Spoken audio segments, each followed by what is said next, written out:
Alright, so let's imagine that there are no taxes due and you want to reclaim your relevant contracts tax. Well, I have three very important things that you need to know. So let's have a look at these next three slides.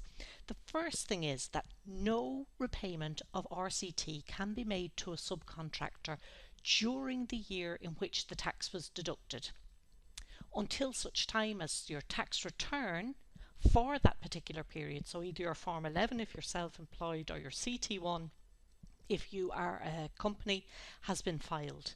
A notice of assessment has been issued and all liabilities for income or corporation tax and other taxes have been discharged. So let us say that you're an employer, you're registered for VAT and you're a company. You would have to have submitted and paid your corporation tax, your VAT, and your employer's PAYE and PRSI and so on. So you would have had to have done all of those. They would all have had to have been filed and paid before you will get any repayment of RCT. Okay, so generally speaking, because you can't file your return within the particular year, you won't be able to get any money back within that tax year. Okay, so let us say, for example, if your period end date as a company is the 31st of December 2017, it'll be 2018 before you get your RCT back if there's any due to you. Okay, so that's the first thing. So you can't just go in and say, oh look, there's €800, I'm going to try to get that back. You have to wait until all of the taxes have been filed and paid for that particular period. Okay, so that might mean that you have RCT sitting there for more than 12 months that you haven't been able to access, and that's why it's so important to make sure that you're on the lowest possible rate of RCT, because you're not getting that back. Even if it's due back to you, you're not getting that back until after everything else has been filed and paid. Okay, so that's the first thing. The second important thing that I wanted to say to you was that any balance of RCT deducted which is still available after your income tax or corporation tax liability for the period has been met, and after liabilities for other taxes have been met, it may be repaid to the subcontractor. Now, why I say this is important is because repayments are not issued automatically by the system, but instead they're processed manually by revenue. So if you don't look for it back, you're not going to get it back. Okay, so it's up to you to look, and later we're going to look at offsetting RCT against your corporation tax, if any. But let's say you had no corporation tax, no VAT, and no employees' taxes to pay, let us say. So let us say that you have no taxes to offset your RCT against. You have to apply to revenue manually to get that back. So remember, the third item you need to remember here is that you have to reclaim RCT if there are no taxes due. You have the right to do that within 4 years of the end of the chargeable period, so make sure to claim on time. Okay, because if you go over the 4 years, you won't be able to claim that back. Now, I have the link here, the revenue link for you, and you should contact your relevant tax office.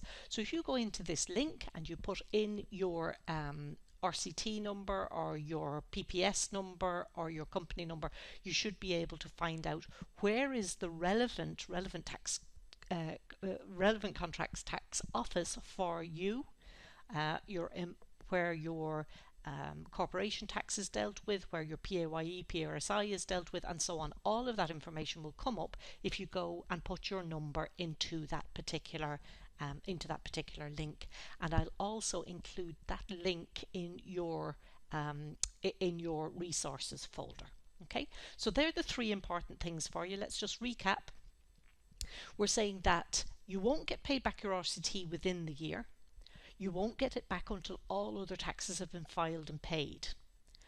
If there's a balance, you're entitled to get that back, but you have to actually ask for it. And in order to ask for it, you have to ask for it within 4 years of the end of the chargeable period.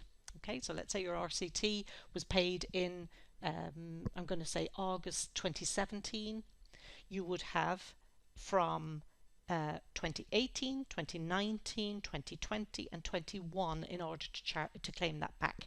In 2022 you would no longer be able to claim that back, and there's the link for where you find the office that you need to contact, because again, for RCT, for corporation tax, for employees taxes and so on, each person might have a different office that they need to contact, and that will be also in your resources.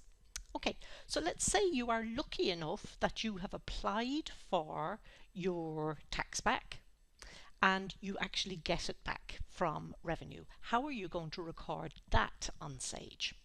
Okay, so it's simply a bank receipt with 3150 as the nominal code, 3150 being the RCT tax withheld nominal that we set up earlier.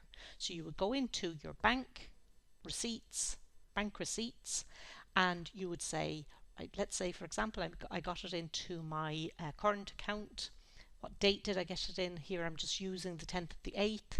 Reference it tax refund, nominal code 3150, okay, because I want to say now that I've gotten that back from revenue, therefore it is no longer sitting there in 3150 for me to use, okay.